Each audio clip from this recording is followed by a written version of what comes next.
यादव, बैकुंठपुर कोठी। संपर्क करें मोबाइल नंबर 9569883572।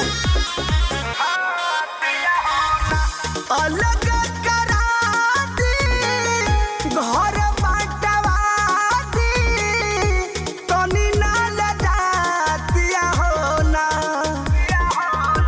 अलग करा दी घर बाटवा दी तनी ना लजातिया हो ना। ए भैया हो मड़ई में गरई भौजी खातिया हो ना।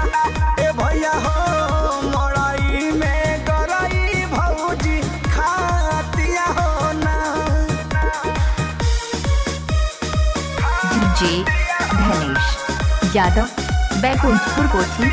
संपर्क करें मोबाइल नंबर 9569883572। डीजे धनेश यादव, बैकुंठपुर कोठी। संपर्क करें मोबाइल नंबर 9569883572। चले ले गिरा के तू ही घुमावला पहिले जिन्स पहिरा के भइल बिया खचरा चरा।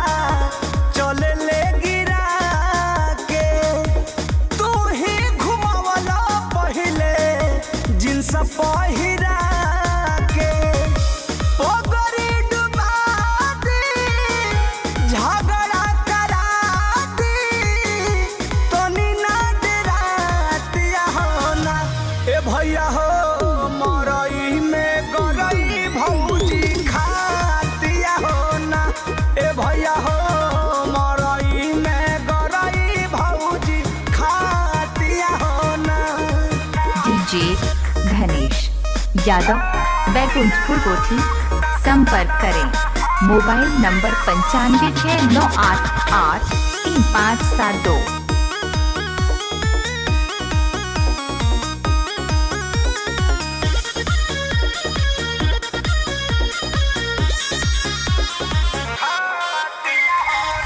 कृष्णा बेदर्दी प्रमोद रखत निडाट के सबका के रखले बिया नथिया में नाथ के।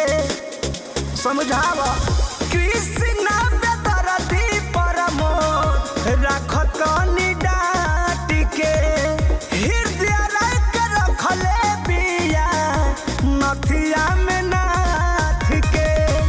इज्जत डुबा दी चप्पल चला दी रोदियो झुरातिया हो ना। ए भैया हो मड़ई में गरई भौजी खातिया हो ना। ए भैया हो मड़ई में गरई भौजी खातिया हो ना। अलग करा दी घर बाटवा दी तनी ना लजातिया हो ना। डीजे ए भैया हो धनेश यादव, मड़ई में बैकुंठपुर कोठी। संपर्क करें मोबाइल नंबर 9569883572।